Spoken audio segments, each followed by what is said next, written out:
सर्वेभ्य नमः।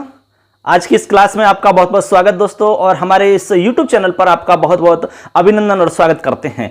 दोस्तों, इससे पहले हमने जो क्लासें आपको उपलब्ध करवाई है उन सारी क्लास को आप जरूर देखना, क्योंकि हर क्लास में कुछ ना कुछ विशेष आपके लिए जरूर मिलेगा। दोस्तों, आज की हमारी क्लास रहेगी संधि की। लगातार आपको संधि का टॉपिक चल रहा है दोस्तों। संधि है, समास है, कारक है, प्रत्यय है, ये बड़े टॉपिक हैं दोस्तों। इनमें थोड़ा सा टाइम लगता है, उसके बाद में ज्यादा समय हमारा नहीं लगेगा। बाकी जो हमारा मैटर है उसके नोट्स तैयार हो रहे हैं। जैसे जैसे आपका नोट्सों का कार्य होगा वो आपको नोट्स भी उपलब्ध हो जाएंगे। हमारे मोबाइल एप्लीकेशन पर भी आपको क्लासेज मिल सकती हैं, वहां आपको पीडीएफ नोट्स हैं, टेस्ट इत्यादि सारा मैटर वहां। यदि ये सारी क्लासेज आप चाहते हो तो प्ले स्टोर से अभी हमारे मोबाइल एप्लीकेशन को डाउनलोड करें। ये आपको लोगो दिख रहा है, ये हमारा लोगो है, स्क्रीन पर दिख रहा होगा, मिशन संस्कृत ज्ञान। चलिए आज की क्लास स्टार्ट करते हैं। दोस्तों, आज हम संधि पढ़ाने वाले हैं आपको। दो संधि के बारे में हम आपको यहां पर बताएंगे। दोस्तों देखिए, टॉपिक डालेंगे संधि ही। तो आज का हमारा जो विषय रहेगा वो रहेगा हमारा सवर्ण संधि और गुण संधि। दो संधियों के बारे में हम आज चर्चा करेंगे। जो भी उसमें विशेष रहेगा वो सारा कुछ आपको समझाने का प्रयास किया जाएगा। दोस्तों, तो आज की हमारी क्लास में सबसे पहली संधि हम पढ़ने वाले हैं, लिखेंगे सभी, सवर्ण दीर्घ संधि। सवर्ण दीर्घ संधि, ये संधि हमारी रहेगी मित्रों। सवर्ण दीर्घ संधि हमारा आज का टॉपिक रहेगा। सवर्ण दीर्घ संधि का तात्पर्य नाम से भी पता चल रहा है। हमने आपको पहले भी कहा था कि संस्कृत व्याकरण के अंदर जैसा हम काम करते हैं संधि में, उसी के हिसाब से उसका नामकरण हो जाता है। अब यहां पर नाम से आप देख पा रहे होंगे, यहां देखिए लिखा हुआ है सवर्ण, ठीक है, और फिर लिखा है दीर्घ संधि। नाम से पता चल रहा होगा, हम आपको पहले ही बता चुके हैं कि संस्कृत व्याकरण के अंदर जिस तरह का हम काम करते हैं उसी के हिसाब से संधि का नाम हो जाता है। जैसे यहां लिख रहा है सवर्ण दीर्घ संधि, तो यहां पर जो हमारा सवर्णी वर्ण होगा वो मिलकर के दीर्घ वर्ण में परिवर्तित हो जाता है। कैसे होता है वो सब बताया जाएगा। सबसे पहले इसका हम सूत्र देखते हैं, क्योंकि एग्जाम में कई बार सूत्र भी पूछा जाता है। सवर्ण दीर्घ संधि का सूत्र कौन सा है? चलिए लिखते हैं सभी। यहां पर अक है, सवर्णे दीर्घ है।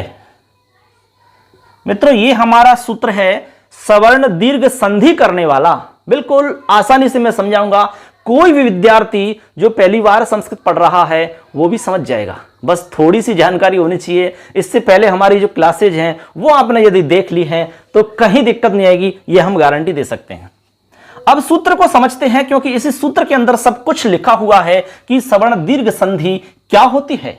देखिए, सबसे पहले यहां पर लिखा हुआ अक, मैं यहां पर अक यहां लिख रहा हूं। देखिए अक, एक लिख रहा है सवर्ण और एक लिख रहा है दीर्घ। मित्रों, जब आप सूत्र को समझ जाओगे तो संधि अपने आप ही समझ में आ जाएगी, क्योंकि सारा कुछ इसी में लिखा हुआ है। तो अब दोस्तों यहां देखिए, एक तो हम अक समझेंगे इसमें, एक हम इसमें सवर्ण समझेंगे और एक इसमें दीर्घ समझेंगे। तो अब इन तीनों को समझने के बाद में आपको इसका अर्थ स्वतः ही समझ में आ जाएगा। अक यहां पर क्या है? अक यहां पर प्रत्याहार है। तो अक प्रत्याहार में वर्ण आते हैं अ, ई, उ, री और लृ।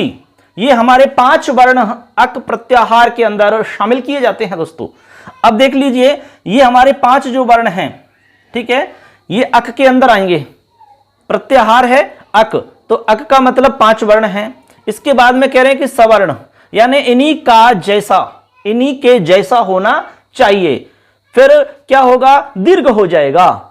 इनके सामने यदि इन्हीं के जैसा वर्ण बैठा मिले तो दोनों को मिलाकर के सवर्ण दीर्घ हो जाता है। दोनों का सवर्ण दीर्घ हो जाएगा। कैसे हो जाएगा?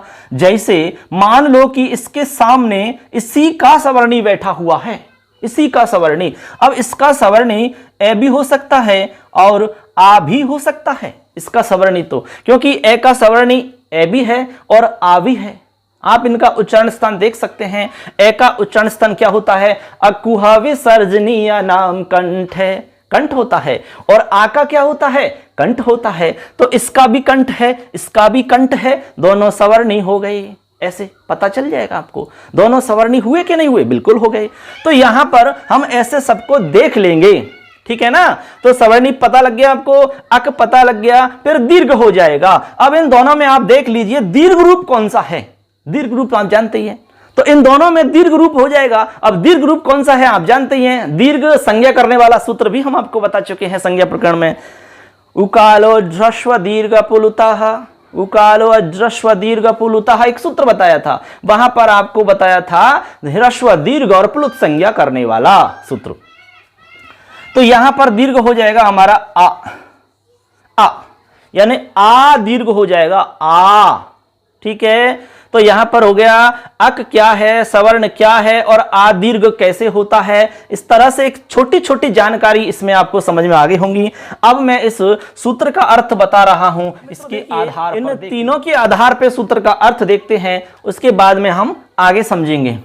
सूत्र का अर्थ है अक के बाद, अक के बाद सवर्ण वर्ण आने पर, ठीक है, सवर्ण वर्ण आने पर पूर्व पर के स्थान पर, पूर्व पर के स्थान पर दीर्घ वर्ण एकादेश हो जाता है।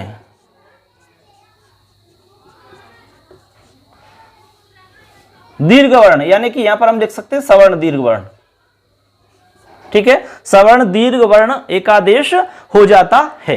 देखिए हमने लिखा है कि अक के बाद में यदि सवर्ण वर्ण आने पर, ठीक, पूर्व और पर इन दोनों के स्थान पर सवर्ण दीर्घ वर्ण एकादेश हो जाता है। अभी मैं आपको बता रहा हूं कैसे हो जाता है, आप इसको नोट कर लें, लिख सकते हैं। देखिए इसमें कहा जा रहा है कि अक के बाद, हमने कहा कि भाई अक में होते हैं अ, ई, उ, री और ली। इस अक के बाद में, ठीक है, ये हमारा अक हो गया, इसको हम कह सकते हैं अक। देखो ऐसे समझ में आ जाएगा आपको। अक के बाद में ये हमारा अक रहा 5 वर्ण वाला। अक के बाद में इन्हीं का सवर्णी वर्ण होना चाहिए, यानी इन्हीं का जैसा वर्ण इधर भी आए तो, बात समझना, इन्हीं का जैसे मान लो ए है तो ए का जैसा आए, जैसे मान लो ए आ जाए, ठीक है, तो ए का सवर्णी ए है। इसके बाद में आ भी आ सकता है आपका, क्योंकि ए का सवर्णी आ भी होता है, यानी एक ही जाति के होने चाहिए, ऐसे समझो आप, ऐसे समझ लो आप, तो एक ही जाति के होने चाहिए। इसकी जाति का मिलेगा तो आपको पता है कि ई मिलेगा, इसकी जाति का आपको इनमें से कोई भी मिल सकता है, तो इसकी जाति का कहलाएगा ये। देख लो आप, ये इनकी एक जाति हो गई।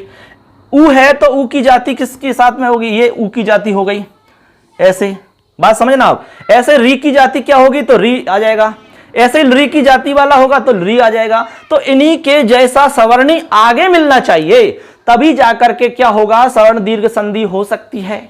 ऐसे तो यहां तक आप लिख लीजिए, इसके बाद में मैं एक डायग्राम बना के आपको समझाता हूं पूरा, ठीक है। अब हम आगे देखते हैं क्या है इसका मतलब। तो आपने यहां तक लिख लिया होगा, अब देखो आगे समझते हैं। अब देखो इसको मैं एक डायग्राम से समझा रहा हूं आपको। अक,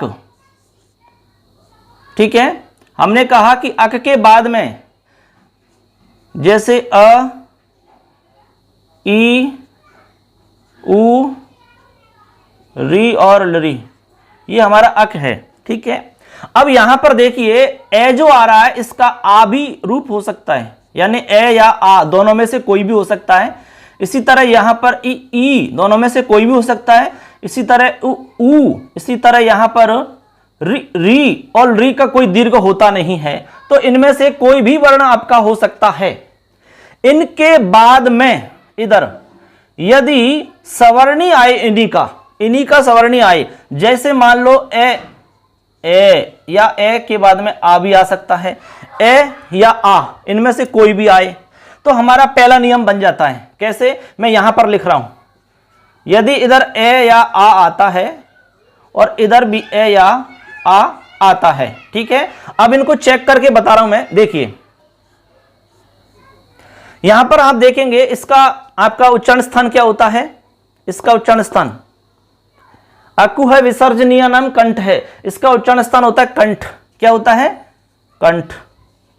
ठीक है, और आ का भी उच्चारण स्थान कंठ होता है। यहां बताइए इसका उच्चारण स्थान भी कंठ होगा, सेम है ना। तो ये दोनों एक जैसे हो गए। हमने कहा कि इनके जैसा ही मिलना चाहिए, तो इनके जैसा हो गए क्योंकि उच्चारण स्थान दोनों का सेम है। अब सेम है तो इन्हीं की जैसा कहलाएगा, इनको हम सवर्णी कहेंगे ऐसे। अब हमने कहा कि भाई अक के बाद में सवर्णी मिल गया, तो देखो ये अक है और इन्हीं का जैसा मिल गया ए या आ, कोई भी दोनों में से आ सकता है। ऐसी स्थिति में इन दोनों के स्थान पर, इसके स्थान पर और इसके स्थान पर सवर्ण दीर्घ वर्ण हो जाएगा, यानी इन्हीं का सवर्ण दीर्घ हो जाएगा। इनमें आप दीर्घ वर्ण देख लीजिए कौन सा है, वो हो जाएगा। तो यहां पर दीर्घ वर्ण देखो कि इनमें दोनों में क्या है, आ, तो यहां पर आ हो जाता है। ये हमारा पहला नियम हो जाता है मित्रों, पहला नियम। कैसे? देखो ऐसे हो जाएगा पहला नियम हमारा। जैसे मान लो हमने लिखा विद्याधन आलय है, देखो यहां पर आ रहा है, इधर आ रहा है, तो ये देखो इसका सवर्णी, इसका वर्ण का सवर्णी ये रहा आगे, तो यहां पर दोनों मिलकर के क्या हो जाएगा, दीर्घ आदेश हो जाएगा। ऐसे ये दोनों के स्थान पर होगा, तो यहां पर विद्या में से आ यहां इसके अंदर समाहित हो चुका है, तो यहां पर बचेगा विद्य, इस तरह से हलंत हो जाएगा। इधर आ इसके अंदर समाहित हो गया है, इधर केवल लय बचेगा ऐसे। अब इसको मिलाएंगे तब बनेगा विद्यालय। इस तरह से हमारा रूप बनेगा सवर्ण दीर्घ संधि में। देखिए दोस्तों क्लियर है ना, इस तरह से हम इसमें देखेंगे। तो ये हमारा पहला नियम हो जाता है। इसी तरह हमारे सारे नियम आपको समझने हैं, ठीक है। अब इसको नोट कर लें आप, और मैं एक साथ पूरे नियमों को लिख रहा हूं। देखिए इसको आप नोट कर ले, मैं यहां पर लिख देता हूं ऊपर, एक साथ सभी नियमों को लिख रहा हूं। जैसे पहला नियम हो गया, एक साथ देख लीजिए एक बार, ए या आ के बाद में ए या आ मिले तो यहां पर हो जाएगा आ। इसी तरह हमारा दूसरा नियम हो जाएगा, ई के बाद में ई या मिले तो यहां पर हो जाएगा ई। इसी तरह तीसरा नियम हो जाएगा, ऊ के बाद में यदि ऊ मिले तो यहां पर हो जाएगा ऊ।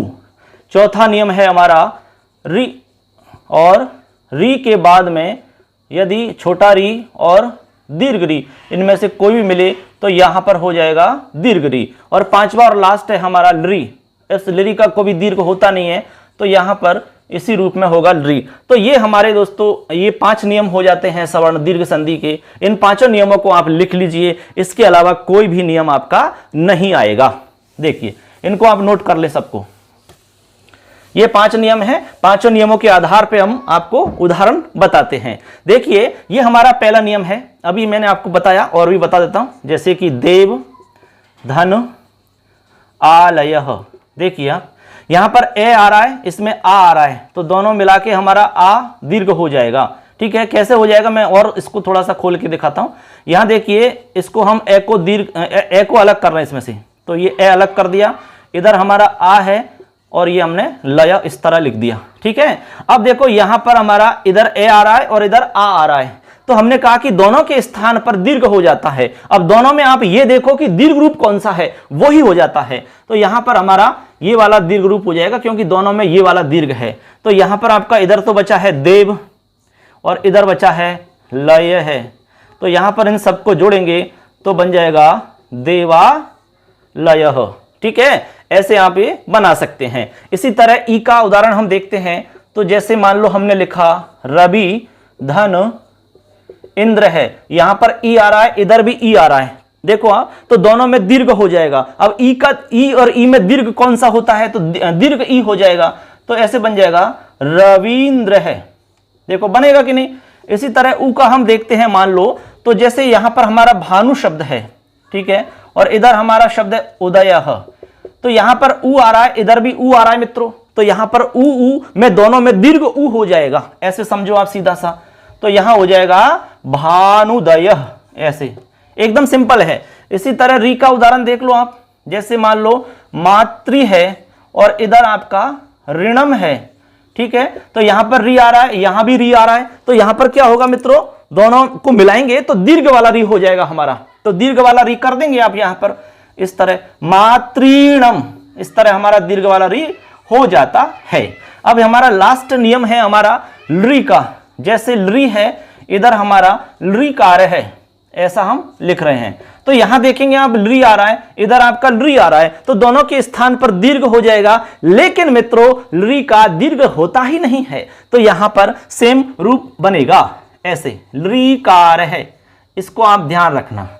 इस तरह से देखो हमने 5 उदाहरण यहां पर बताए हैं, प्रत्येक नियम का एक उदाहरण आपको समझा दिया है। इसमें कोई दिक्कत नहीं होनी चाहिए, एकदम आसान तरीका से आपको समझ में आना चाहिए, क्योंकि मैंने एक एक बारीक से बारीक चीज यहां पर आपको समझाई है। अक क्या है, सवर्ण क्या होता है, दीर्घ कैसे होता है, दोनों में जो दीर्घ रूप होता है वो वाला रूप आपको लिखना होता है। तो दोस्तों यहां पर आपको यह बात ध्यान रखनी है, यहां पर जो रूप ये बन रहा है ना दीर्घ वाला, ये दोनों के स्थान पे हो रहा है, मतलब पूर्व और पर दोनों के स्थान पर एक आदेश हो रहा है, यानी दोनों को मिलाकर के एक रूप बन रहा है, उसको हम कहते हैं एक आदेश।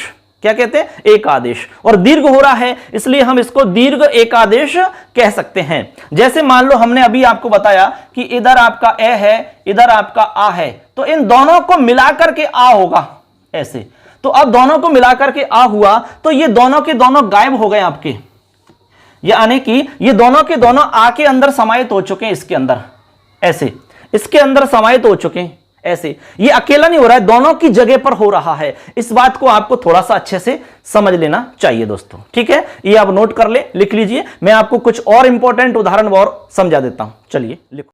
चलिए मित्रों, अब हम आपको उदाहरण समझाते हैं। इससे पहले हमने एक एक दो उदाहरण बताए थे, लेकिन अब मैं यहां पर 10-15 उदाहरण आपको समझा रहा हूं। ये यदि आप सारे समझ जाते हैं तो आपको कोई दिक्कत नहीं है, सारा कुछ क्लियर हो जाएगा, अभ्यास भी हो जाएगा इनसे। देखिए यहां पर, देखिए पहला उदाहरण हमारा दैत्य धन अरि। तो यहां पर देखो अंत में यहां पर अक ढूंढना है आपको। अक मिल गया, दैत्य में ए आ रहा है, अंत में ए अक में आता है, ये हम आपको पहले ही समझा चुके हैं। देखो इधर देख लीजिए आप एक बार सबको। तो यहां देखो मित्रों, यहां पर दैत्य शब्द है तो दैत्य में आपका ए आ रहा है, ये अक में आता है, इधर आपका ए आ रहा है अरि में, तो ये भी ये आपका सवर्णी वर्ण हो गया। तो इन दोनों के स्थान पर क्या हो जाएगा? दीर्घ हो जाएगा। तो यहां बन जाएगा दैत्यारी, इस तरीका से देखो दैत्यारी, ऐसे आपका बन जाएगा। इसी तरह यहां पर विद्या और यहां पर अर्थी, तो आ रहा है और आ के बाद में ए आ रहा है, तो इन दोनों के स्थान पर हो जाएगा, तो रूप बन जाएगा आपका विद्यार्थी। बनेगा कि नहीं बनेगा? ऐसे कोई भी दिक्कत है तो आप कमेंट कर सकते हैं। यहां पर ने आ रहा है, इधर ए आ रहा है, दोनों के स्थान पर, क्योंकि ने में ए आ रहा है तो ए और ए मिलके आप बन जाएगा नास्ति, ऐसे। इसी तरह महा और आत्मा, यहां पर आ रहा है, इधर आ रहा है, तो दोनों आ मिलके इसमें दीर्घ रूप हो जाएगा, और दीर्घ रूप होगा महात्मा, ऐसे, ठीक है? इसी तरह यहां पर कवि और या इंद्र, तो ई आ रहा है, इधर ई आ रहा है, दोनों ई मिलेंगे तो बन जाएगा कवींद्र है, इस तरह से बन जाएगा। इसी तरह यहां हरि आ रहा है और ईश है आ रहा है, देखो हरि और ईश है, तो यहां पर भी बन जाएगा हरीश है, इस तरह से। ऐसे यहां पर श्री आ रहा है, यहां ईश आ रहा है, देख लो एक बार, देखो अच्छे से, श्री, और यहां हो जाएगा आपका श्रीश है। इसी तरह यदि आ रहा है और इच्छा आ रहा है, तो यहां दीर्घ रूप हो जाएगा यदीच्छा, इस तरह से बन जाएगा आपका। अब यहां पर आगे देखेंगे, यहां पर भानु शब्द है और आगे उदय शब्द है, तो भानु में ऊ आ रहा है देखो यहां पर, और इधर उदय में ऊ आ रहा है, दोनों ऊ मिलेंगे तो दीर्घ वाला ऊ हो जाएगा ऐसे, तो भानुदय, इस तरह से आपका रूप बन जाएगा। इसी तरह लघु है, इधर आपका उत्तरम है, तो यहां ऊ आ रहा है, इधर भी ऊ आ रहा है, तो बन जाएगा लघुतरम, इस तरह से। इसी तरह सु आ रहा है, इधर उक्ति आ रहा है, तो उ और उ दोनों जब मिलेंगे तो सवर्ण दीर्घ वाला रूप हो जाएगा, इसी का सवर्णी दीर्घ हो जाएगा, उ हो जाएगा, तो यहां बन जाएगा सुक्ति ही। इसी तरह पितृ है और ऋणम है, तो री और री मिलके दीर्घ वाला हो जाएगा, तो बन जाएगा पितृणम। इसी तरह होत्री और रिकार है, तो यहां बन जाएगा होत्रीकार है, होत्री धन रिकार है, होत्रीकार है बन जाएगा। इसी तरह लिरी है और इधर लिरी वर्ण है, तो यहां पर लिरी और लिरी बन के आपका लिरी ही बनेगा, क्योंकि लिरी का दीर्घ रूप होता नहीं है कभी भी, तो सेम बनेगा। इसी तरह गमलरी धातु एक, ठीक है, गमलरी, जो लिरी देख रहे हैं आप, तो इसका मूल रूप गमलरी है, तो यहां पर हम लिखेंगे गम री कार है, इस तरीका से बन जाएगा, गमलरी कार है। इसी तरह पदलरी और लरी कार है, तो यहां बन जाएगा पदलरी कार है, इस तरह से बन जाएगा। क्योंकि यहां लरी का दीर्घ रूप होता नहीं है, तो सेम आपका यही वाला रूप इसमें दिखेगा।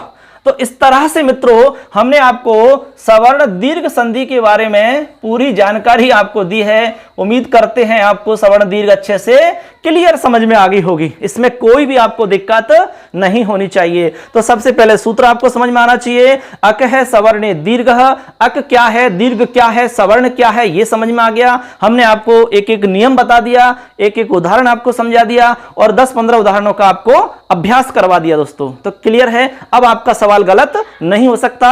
अब आप चाहे सेकंड ग्रेड एग्जाम दीजिए, चाहे आप रीट का एग्जाम दीजिए, चाहे आप फर्स्ट ग्रेड का एग्जाम दीजिए, कोई भी एग्जाम दीजिए, इससे बाहर नहीं आएगा। नियम पर आपको ज्यादा जोर देना है, इनको रटने से ज्यादा नियम को समझना है। यदि नियम आप समझ जाते हो तो उदाहरण दुनिया में से कोई भी आ जाएगा, तब भी आप कर सकोगे दोस्तों। जरूरी नहीं है कि ये उदाहरण हमने जितने भी बताए हैं इनमें से एग्जाम में आ जाए, लेकिन नियम तो फिक्स है, नियम हमेशा शाश्वत रहेगा। चाहे कितनी भी आप एग्जाम दे लो, कहीं पर भी एग्जाम दे लो, नियम कभी भी चेंज नहीं होने वाला। अकह सवर्ण दीर्घ, ये नियम है, हमेशा यही रहेगा। तो उसको समझ लो, बस नियम को समझो, ज्यादा समझने पर फोकस आपको रखना होगा। निश्चित रूप से आप बहुत अच्छे नंबर ला सकोगे दोस्तों। इसमें कोई भी सवाल आपका गलत नहीं होगा। तो इसको लिख लीजिए, नोट कर लो इसको स्क्रीनशॉट। तो मित्रों अभी हमने सवर्ण दीर्घ संधि समझ ली है, अब आगे हम समझते हैं गुण संधि। चलिए इसके बाद में हम गुण संधि आपको बता रहे हैं अच्छे से। 2 संधियों का हम इसमें अध्ययन करेंगे एक वीडियो के अंदर, उसके बाद में अगली वीडियो में 2 संधि आपको बताएंगे। यदि कोई ज्यादा बड़ी संधि है तो उसमें एक ही संधि हम पढ़ेंगे दोस्तों। तो अगली संधि देखिए आप, नंबर 2 गुण संधि, हमारी सेकंड संधि है दोस्तों गुण संधि। अच्छे से समझना है कि गुण संधि काफी इंपॉर्टेंट है, यहां से बहुत सवाल पूछे जाते हैं दोस्तों। देखिए गुण संधि क्या है, पहले तो आप देखिए कि गुण वर्ण कौन से होते हैं। पहली चीज आपको यह समझनी है, क्योंकि हमारा पहला सवाल यहां से बन जाता है कि गुण होता क्या है। दोस्तों 3 वर्ण हैं जिनको हम गुण कहते हैं, अर्थात 3 वर्ण हैं जिनकी गुण संज्ञा होती है। तो पहले मैं सूत्र लिखता हूं आपको, उसके बाद में सूत्रों के आधार पर ही समझाऊंगा। देखिए गुण संधि पढ़ने से पहले हमें 2 सूत्र समझने होंगे, ठीक। 3 सूत्र मान लो आप, एक ओरन रपर भी इसमें आता है, तो उसको भी थोड़ा सा मैं समझा दूंगा। एक तो इसमें चलता है आदेंग आदेंग गुण है, एक सूत्र तो आपको यह समझना है, आदेंग गुण है। एक तो यह सूत्र है आपका, कौन सा है, आदेंग गुण है। एक हमारा दूसरा सूत्र है आद गुण है, कौन सा है, आद गुण है। ये 2 सूत्र है हमारे पास। एक तो इसमें अदेंग गुण आपको समझना है और एक आपको समझना है आद गुण सूत्र, ठीक है। ये दो सूत्र हम समझेंगे मित्रों। तो देखिए एक तो हमारा सूत्र हो जाएगा अदेंग गुण है, एक हो जाएगा आद गुण है। इसमें एक और समझ लेते हैं उरण रपर है, उरण रपर है। बस ये 3 सूत्र यदि हम समझ जाते हैं तो हमारी गुण संधि बिल्कुल कंप्लीट हो जाएगी, एक भी सवाल आपका गलत नहीं होगा दोस्तों, ठीक है। तो चलिए एक एक को समझते हैं। सबसे पहले हम आपको बता रहे हैं कि गुण वर्ण कौन से होते हैं। पहला हमारा सवाल हो जाता है कि गुण संज्ञक वर्ण कौन से होते हैं, ये पहला सवाल हमारा आ जाता है। एग्जाम में ये सवाल आया भी है कि गुण संज्ञक वर्ण के कौन से हैं गुण संज्ञक वर्ण। तो गुण संज्ञा किन वर्णों की होती है, ये इसका मतलब है।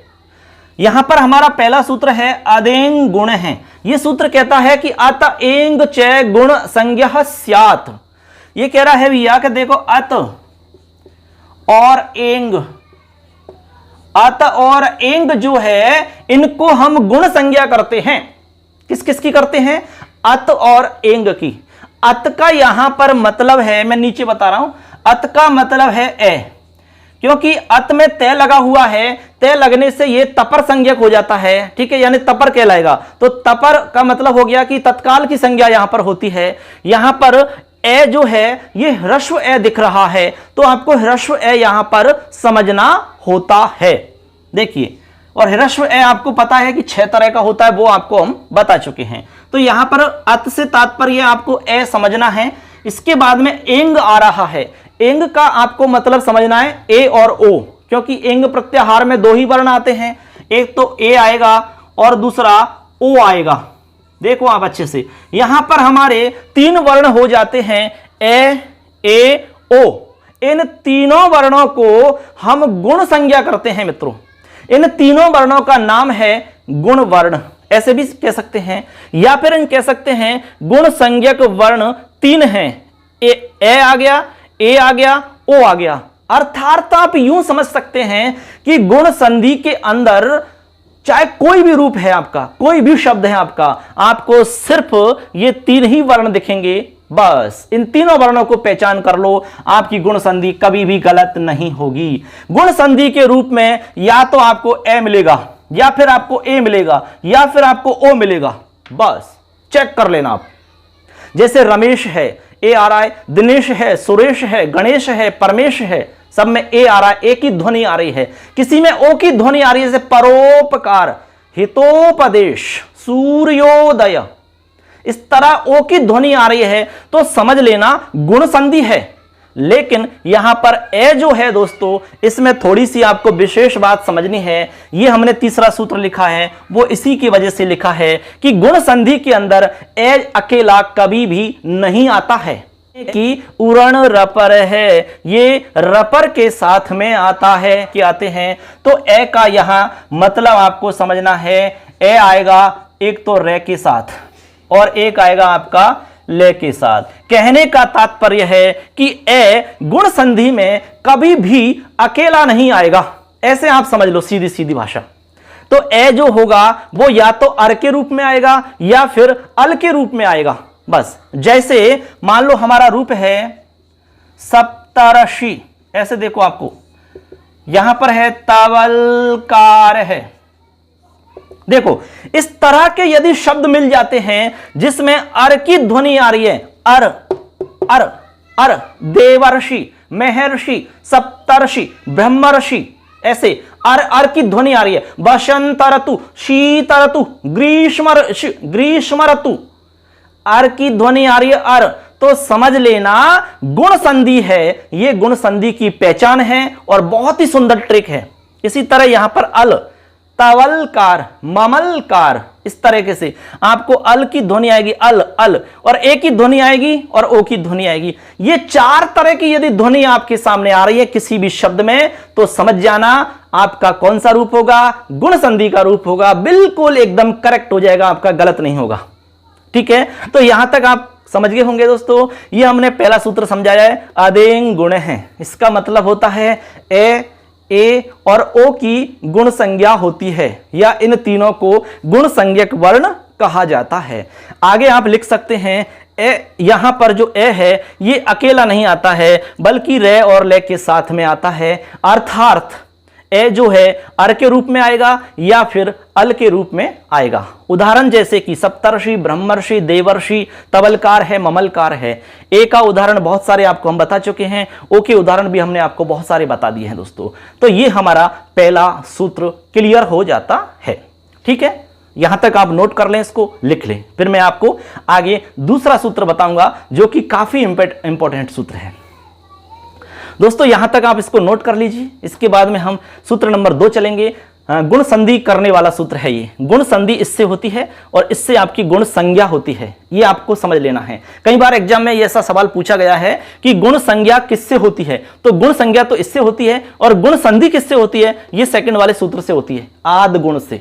ठीक है, तो आद गुण को समझेंगे, ये हमने आपको बता ही दिया। उरन रपर रे पर में लाता है, यानी ए के बाद में रे और लेके आता है, इसीलिए ये सूत्र हमारा यहां पर लिखा गया है। तो ये 2 सूत्र आपके हो जाते हैं क्लियर। अब बीच वाला सूत्र हम समझते हैं जो कि काफी इंपॉर्टेंट है। चलिए ये लिख लो, फिर हम समझते हैं इसको। देखिए दोस्तों, हमारा अगला सूत्र है आद गुण है। आद गुण सूत्र ये कहता है कि अवर्ण के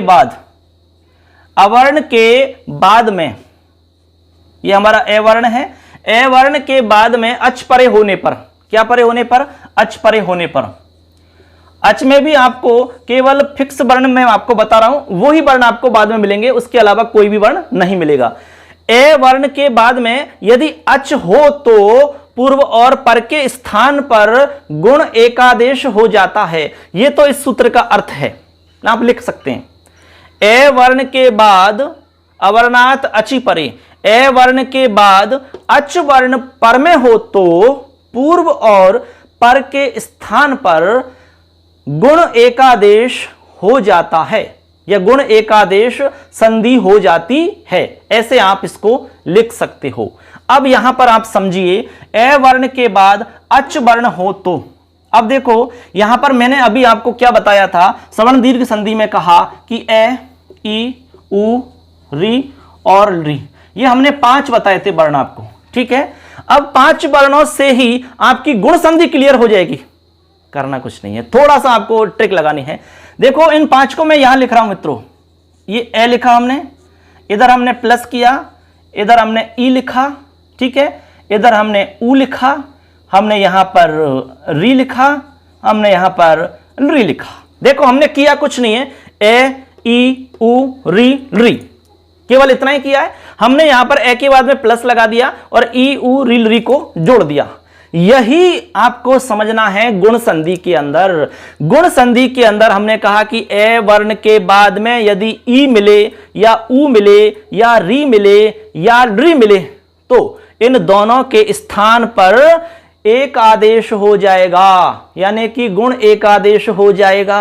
अब यहां पर ए से तात्पर्य केवल ए नहीं है, यहां ए के साथ में आ भी आ जाएगा तो ए या आ जाएगा। इसी तरह यहां पर ई के साथ में ई आ जाएगा, इसी तरह यहां पर उ आ जाएगा, इसी तरह यहां पर आपका री आ जाएगा और री का दीर्घ होता नहीं है। तो ये आपका दोस्तों यहां पर इस तरह से हो जाता है। देखिए आप, ऐसे आपका नियम बन जाता है। ये अब कैसे बना, एक एक को मैं अलग से लिख रहा हूं। देखो आप, पहला नियम कैसे बनेगा हमारा, देखो पहला नियम ऐसे बनेगा, ए या आ के बाद यदि हमारा ई आ जाता है तो इन दोनों के स्थान पर गुण एकादेश हो जाता है।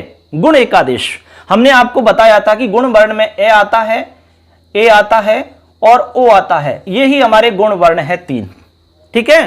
तो यदि ई आगे आता है तो इन दोनों के स्थान पर आपका ए हो जाता है, ये आपको समझना है। पहला नियम हमारा तैयार हो जाता है मित्रों। ये नियम समझ लो आप एक बार।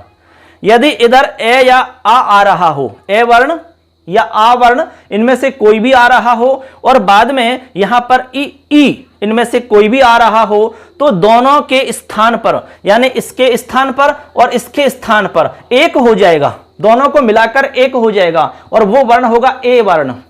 जैसे एक उदाहरण मैं देता हूं आपको, जैसे रमा है, इधर आपका ईश है, रमा धन ईश है, यहां पर आ रहा है, इधर आपका ई आ रहा है। मैं इसको अलग कर देता हूं, जैसे रम है इसमें से हमने आ अलग किया इस तरह से, ठीक है। इधर हमारा ईश है, ऐसे लिखा हुआ है। देखो तो यहां हमने आपसे कहा नियम में कि ए या आ के बाद ई आए तो दोनों के स्थान पर आपका ए हो जाता है। तो यहां मित्रों देखो आ रहा है, यहां पर ई आ रहा है, तो दोनों के स्थान पर ए हो जाएगा और दोनों वर्ण आपके हट जाएंगे क्योंकि दोनों वर्ण एक के अंदर समाहित हो चुके हैं। तो यहां पर आपका इधर तो रम बच गया, इधर आपका शह बच गया। अब इसको मिलाएंगे ए को तो रम में मिलाएंगे तो रमे बनेगा और इधर शह, इस तरह से आपका रूप बनेगा रमेश है।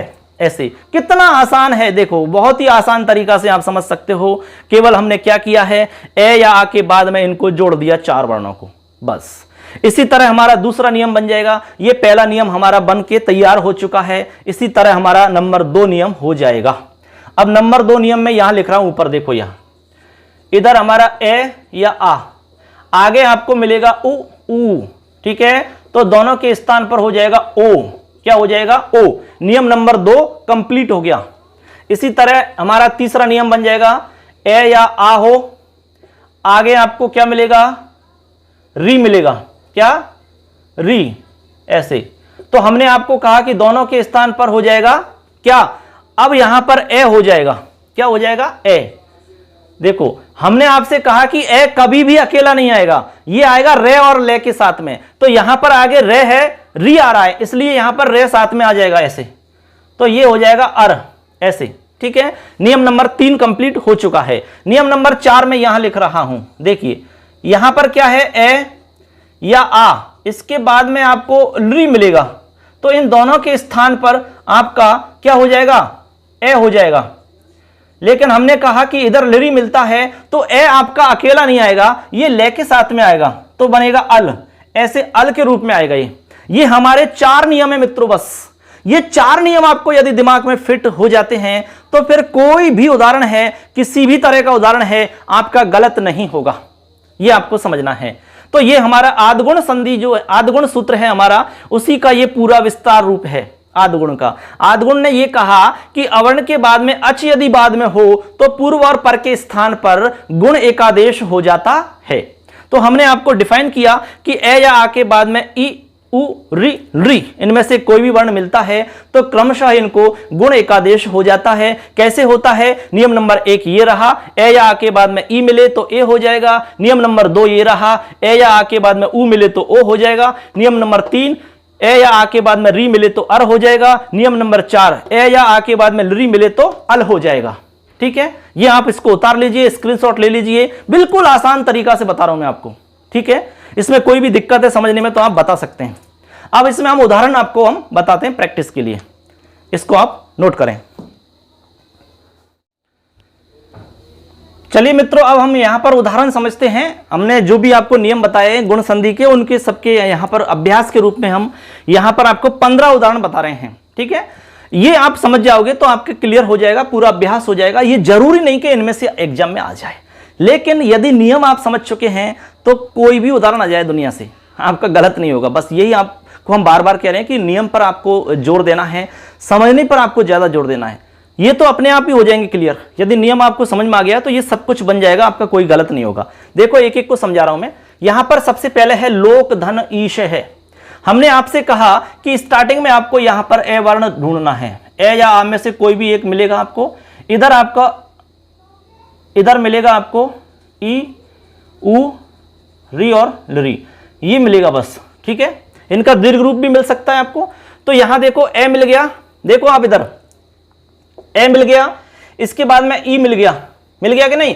तो यहां पर दोनों के स्थान पर होगा, दोनों के स्थान पर ए हो जाएगा। हमने आपको कहा कि ई मिलेगा तो ए होगा, इसको ओ होगा, और री है तो अर होगा, और लरी है तो अल होगा। ये हम आपको बता चुके हैं।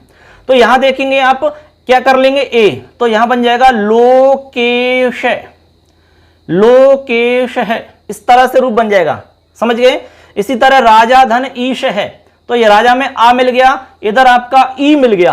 ठीक है, तो यहां देखो आ मिल रहा है, इधर आपका ई मिल रहा है, तो दोनों के स्थान पर ए हो जाएगा।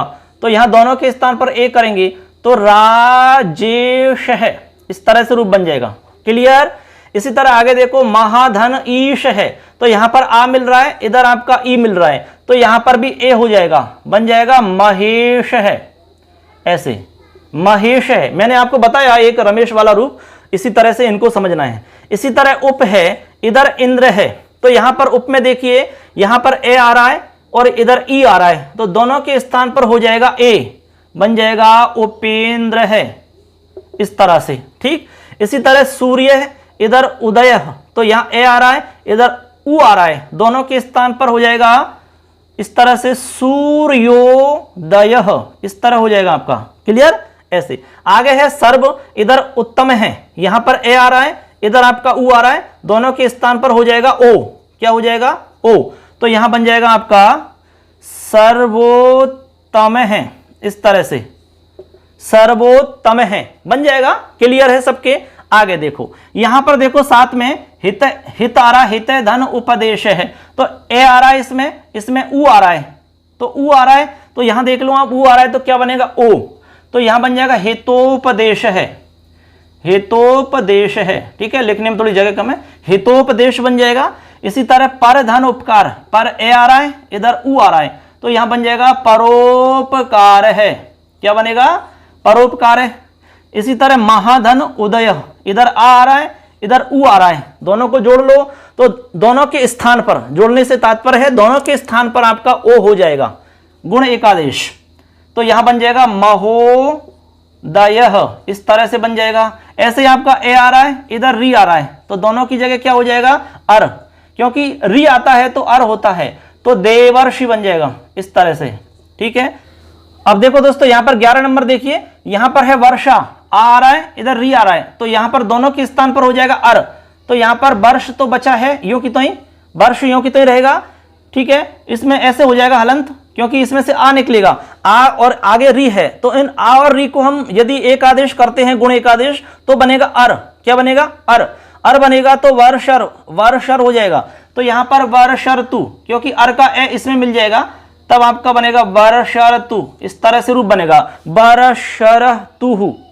ऐसे ही महाधन ऋषि है, तो आ इधर री, दोनों को हम एक आदेश करेंगे तो म अर बनेगा, तो महर्षि बनेगा, महर्षि। इस तरह से रूप बनेगा महर्षि। इसी तरह तब है और रीकार है, तो दोनों को यहां पर एक आदेश करेंगे तो अल बनेगा। हमने कहा कि री बाद में हो तो अल होगा, अल। जो यहां देखो अल ऐसे, तो यहां बन जाएगा तबल, तबलकार है। इस तरह से बनेगा तबलकार है। इसी तरह मम है, लृकार है, तो ममलकार है बनेगा। इसी तरह कदा है, लृकार है, तो देखो यहां तो बन जाएगा ममलकार, ऐसे ममलकार है। इसी तरह इसका बन जाएगा कदलकार है, ऐसे। इस तरह से हमारे ये 15 उदाहरण एकदम अच्छे से हमने बता दिए आपको। उम्मीद करते हैं कि ये आपको अच्छे से समझ में आ गया होगा, कोई इसमें आपको दिक्कत नहीं आनी चाहिए दोस्तों। तो इस तरह से दोस्तों इस वीडियो के माध्यम से हमने आपको सवर्ण दीर्घ संधि समझाई, इसके बाद में आपको गुण संधि समझाई। हमने पूरा प्रयास किया है एकदम सरल तरीका से आपको समझाने का। उम्मीद करते हैं आपको अच्छे से समझ में आ गया होगा। यदि आपको वीडियो अच्छा लगा तो कमेंट करना और एक लाइक जरूर बनता है दोस्तों, और चैनल को सब्सक्राइब करना, बेल आइकन को प्रेस कर देना। स्क्रीन पर हमारा जो लोगो दिख रहा है ये हमारा मोबाइल एप्लीकेशन है, ये प्ले स्टोर से अभी आप डाउनलोड करें इसको, और इस पे क्लास आप ज्वाइन कर सकते हैं। बहुत सारी क्लासेस पे फ्री हैं, कुछ इस क्लासेस पे आपको पेड मिल जाएंगी, काफी सस्ती क्लास हैं और अच्छी क्लासें आपको मिल जाएंगी। पीडीएफ नोट्स हम तैयार कर रहे हैं, काफी नोट्स आपको मिल जाएंगे, ऑलरेडी उस पर डले हुए हैं, और जो भी नोट्स हमारे तैयार हो जाएंगे उस पर हम डाल देंगे। वहां से आप नोट्स देख सकते हैं, अच्छे से पढ़ाई कर सकते हैं, अध्ययन कर सकते हैं, कोई आपको दिक्कत नहीं आएगी। तो हमारे साथ मिलकर के अपनी तैयारी को मजबूत करें और सफलता निश्चित करें दोस्तों। तो बस आज की क्लास इतनी ही, मिलेंगे नेक्स्ट क्लास में। अच्छे से अपना और अपनों का ध्यान रखें और स्वास्थ्य का अच्छे से ध्यान रखें दोस्तों, क्योंकि स्वास्थ्य ठीक नहीं रहेगा तो कुछ भी नहीं कर पाएंगे दोस्तों। धन्यवाद सबके लिए। जय हिंद, वंदे मातरम, नमस्कार।